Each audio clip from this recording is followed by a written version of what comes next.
Welcome to Return to Athens. Today, a look at the latest in Olympic memorabilia. On track with Michael Johnson taking South Africans for a run. And a sad farewell for Taekwondo. All that and more as we return to Athens. Firstly, this week, Athens has certainly been under the spotlight in her lead up to the Games, with reports of construction delays and a lack of organisation. Nevertheless, IOC President Jacques Rogge has praised the impressive strides made to overcome delays. The evidence of the improvements is there for all to see. One of the most impressive venues is the Panathinaikos Stadium, also known as the Kali Marmaron, meaning beautiful marble. The stadium hosted the first modern Olympics in 1896 and had to be partially dismantled and then pieced back together. The horseshoe-shaped arena will host archery and also marks the end of the marathon. The work began here in the spring of 2003 and the construction will finish in around about 3 months. There's been a lot of general reconstruction of the stadium, including the locker rooms, electromechanical type projects that are needed for the Games. Generally, there have been a large amount of replacements. There's been reconstruction of the marble and things such as that. They're all large types of works and, naturally, work continues. Better drainage and a superior lighting system is currently being installed at the stadium, which can hold 60,000 spectators on bench-style seating. The stadium was partially restored for the revival of the Olympics in 1896. Whilst the final changes are being applied there, non-stop construction is being carried out on the twin steel arches that will form a roof over the main Olympic stadium. The roof remains a cause of concern for the IOC, but designers have assured organisers that the centrepiece of the Games will be ready on time. The main press centre, from where all print media and photographers will work during the Games, is nearly complete.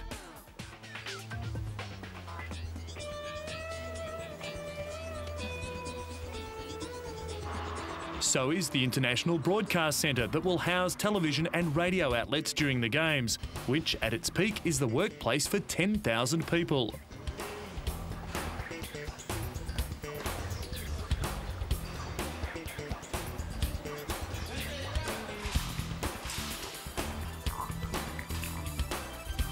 The government built the general structure and the host broadcaster, the Athens Olympic Broadcasting Company, owned by Spaniard Manolo Romero, has begun installing technical equipment at the €103 million facility.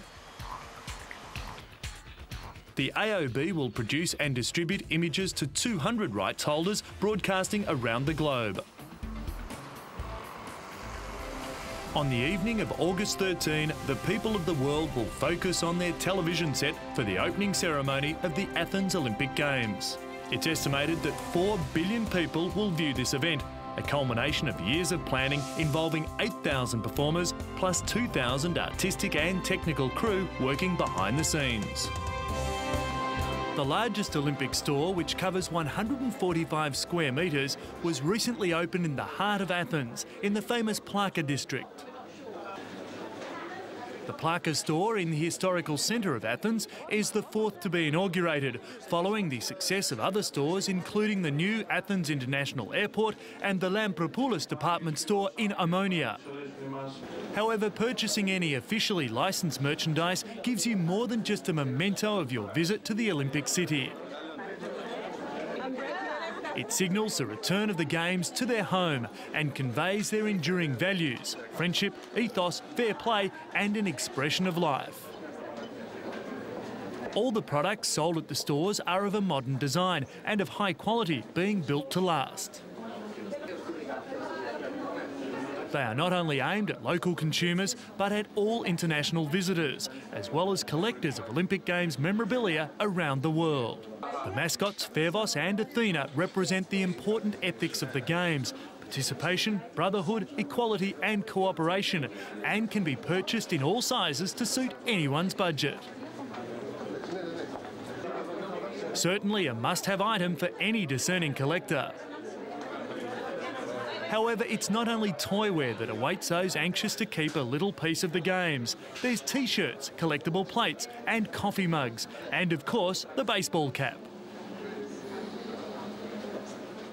There's footballs, volleyballs, key cases and jigsaw puzzles. Too many items to mention. Your best bet when visiting Athens, simply stop by and have a look for yourself.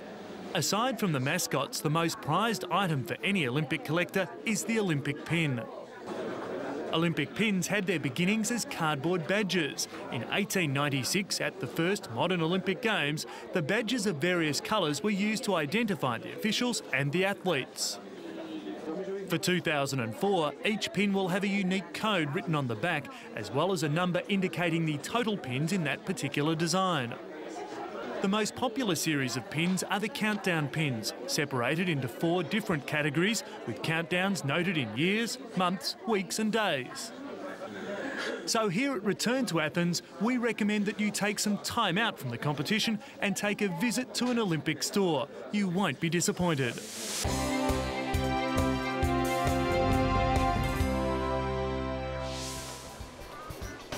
The facilities look rudimentary. Plastic sheeting surrounds a 3-lane swimming pool in East Jerusalem, and it's here that a teenage Palestinian dreams of Olympic glory. Ra'ad Awisat is barely 17 years of age, but hopes to represent his nation in the 100 metres butterfly at the Games. The young man took up the sport at the age of 4 under the guidance of his father Hussein, and has progressed through the ranks to become Palestine's #1 swimmer.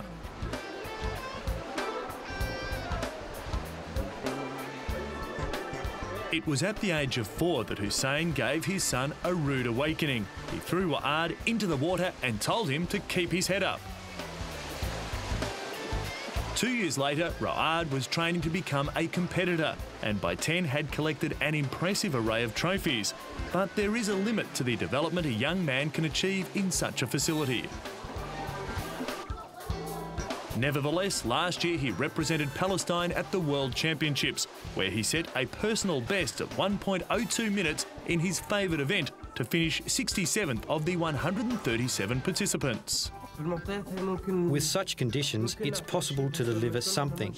But if we have a better institution, a better pool, better training facilities, then for sure we'll deliver better and get to the required level. Hussein supervises Ra'ad's training in between work as a cardiology technician.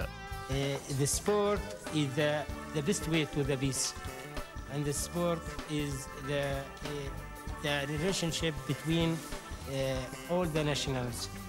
And I hope if I go to Olympiada in Athens, maybe it's the good way to all the people in the world see my swimmer and maybe the miserable situation here, but you see the high level of good swimmers in national team for Palestinian. I don't know, but it's okay. For me, it's okay. This is the best way to go to Athens, but no another way.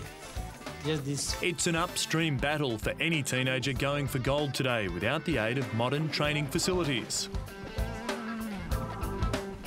In addition, and most importantly, Ra'ad needs to qualify. His current personal best is just 0.95 seconds outside the Olympic qualifying time. But the competing remains paramount, and while we don't envisage Ra'ad standing on the podium, the fact he'll swim against the world's best may be reward enough. Swimming events will be held in a 50-metre outdoor pool. The swim program is held over the first 8 days of the competition and includes 26 individual and 6 team relay events for both men and women.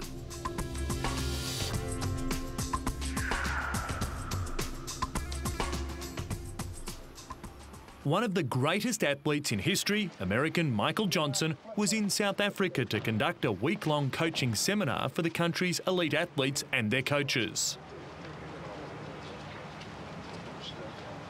The 36-year-old multiple world champion and his coach Clyde Hart are guests of Athletics South Africa and the National Olympic Committee of South Africa.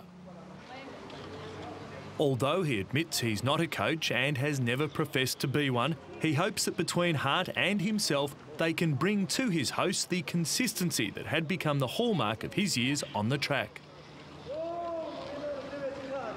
Athletic South Africa has insisted that this is not the normal run-of-the-mill school-type coaching sessions, but will only be for top athletes, the potential medalists for Athens 2004. Johnson called South Africa the high jump capital of the world after meeting with its two world high jump champions, Hestrie Cloet and Jacques Freytag. 50 top athletes and their coaches were selected for the seminar, and ASA Chief Executive Banil Sandani expects the duo to inspire South Africa to success in Athens. His visit definitely will help because Michael Johnson has achieved a lot in international athletics, and we hope that our athletes and our coaches can learn something from his experiences and his coaches' experiences. The athletes looking forward to working with the Olympian. Well, it's great having Michael here to assist most of us, especially because I'm doing the same events what he's doing, 200 and 400 meters, and he's someone who's done it all: Olympic medalist, gold medalist, world championship gold medalist, world record holder. I mean, you can't learn more from anyone else besides him. So for me, it's a learning curve. I'm still young, so I'm basically here to learn. And who better to learn from than Michael Johnson? His record speaks for itself, winning 5 Olympic gold medals, and he still holds the world records in the 200 and 400 metres. With Johnson now motivating others, our medal contenders for the men's 400 metres are for another American, Tyree Washington, to take out the gold, ahead of Jamaican runner Michael Blackwood. The bronze medal will go to French athlete Marc Requille in a tough contest.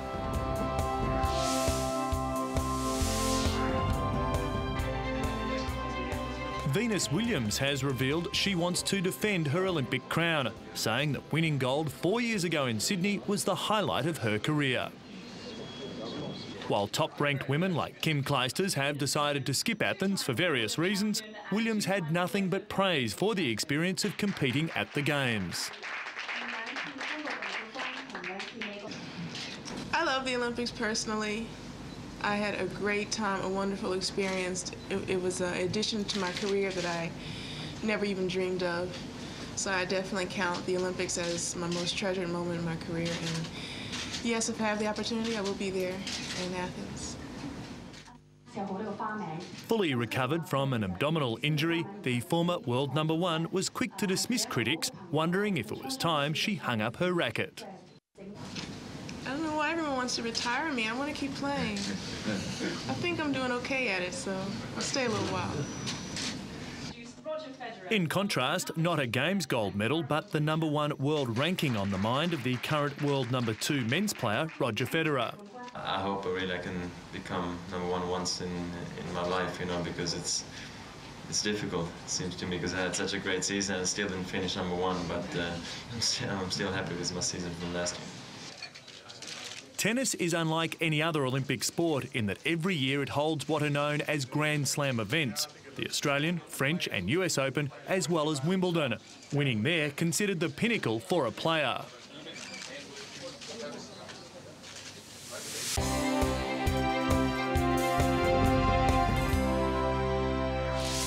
IOC Vice President Kim An-yong has resigned from South Korean Sports Administration. Allegations against me are currently under investigation by legal authorities, and the truth will eventually come out. He continued to say, I bow my head in deep apology for distressing the nation with my misconduct.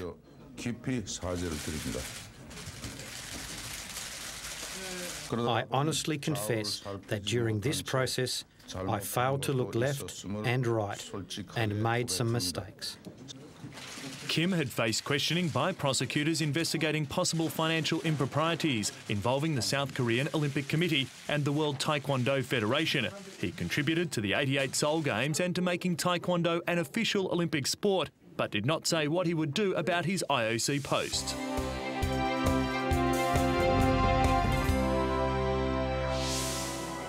The Australian under-23 side face their South Korean counterparts in preparation for their Games qualifying campaign.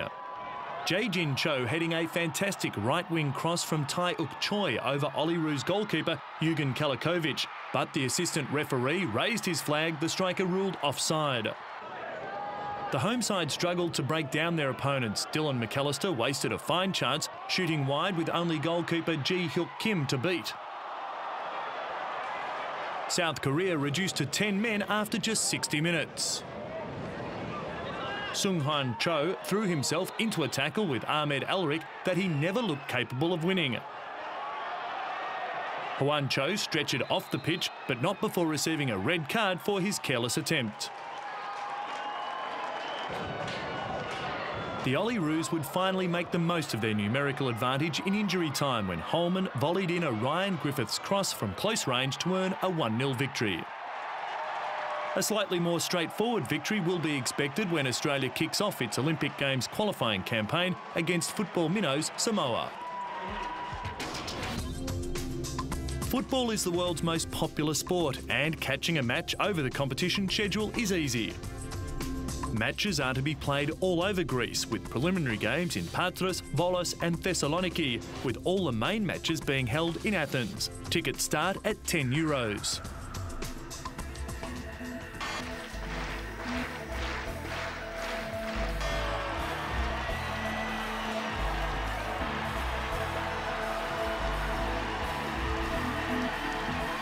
Whilst watching a game of badminton, you cannot appreciate just how fast the object or shuttlecock moves. As the players hit the shuttlecock across the net, it's hard to believe that it's been recorded as travelling at up to 260 kilometres an hour. Shuttlecocks are made from a piece of cork that is covered in leather with goose feathers fanning out around it, making a cone shape. The shuttlecock must weigh between 4.74 and 5.50 grams.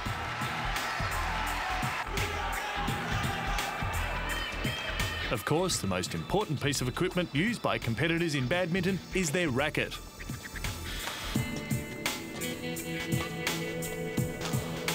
Whilst early badminton rackets were made of wood, today's high-tech models are made of graphite, titanium and aluminium. The head of the racket used to hit the shuttlecock is strung together using synthetic material, much the same as a tennis racket. Badminton has strict codes of conduct, and an athlete's uniform is regulated. The athlete must wear shorts and a short-sleeved shirt. Formerly, the rules stated that the uniform must be 75% white. That rule no longer applies to international competition. Athletes are now permitted to wear whatever colour they wish on their uniform and as much as they want of it.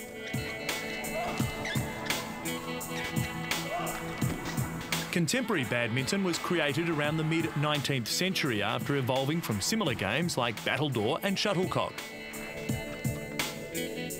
To score a point in badminton, the aim is to hit the shuttle over the net and land it on the opponent's court. While that seems relatively simple, there are a few extra rules that increase the challenge of the game.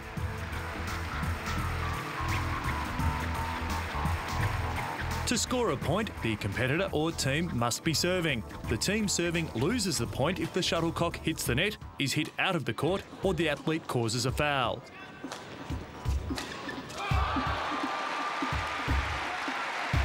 The match concludes in both singles or doubles when a contestant wins 2 games of 15 points each. Serving is regulated with the serve being made on an angle. The athlete must also have their feet on the ground and the serve must be made from below the waist.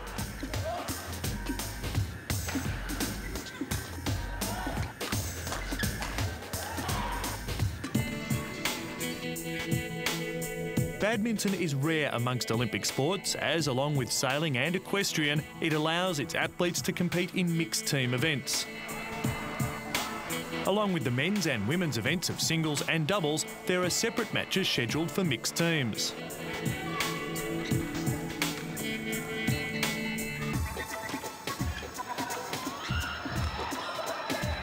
The game of badminton leaves nothing to chance. There are not only umpires and a service judge, there are also 11 line judges. Although a demonstration sport in '72, badminton became a medal sport in Barcelona in 1992, with the competition dominated by Indonesians, Koreans and the Chinese, who managed to take a clean sweep of the women's doubles in Sydney.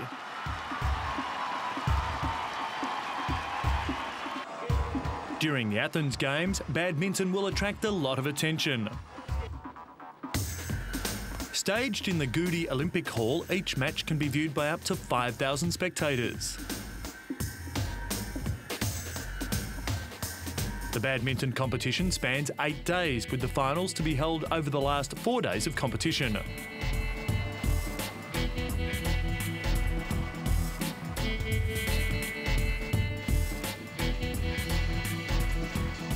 Over the course of a game, an athlete is expected to cover as much as 6 kilometres while moving around the court.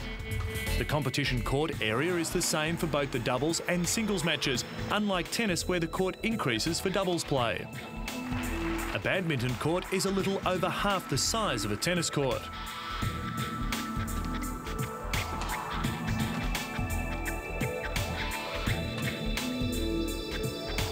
The badminton net is stationed off the ground, standing at 155 centimetres.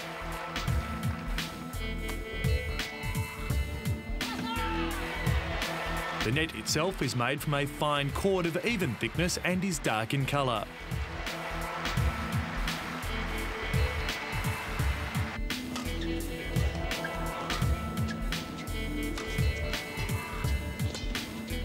It's clear that to compete at this level of competition, an athlete must be extremely fit, have stamina and flexibility, and above all, quick reflexes. And it's that level of joy we expect to see over the competition. So as we creep ever closer to August, remember to keep watching Return to Athens as we bring you the latest in the behind-the-scenes news and views in the lead-up to Athens 2004.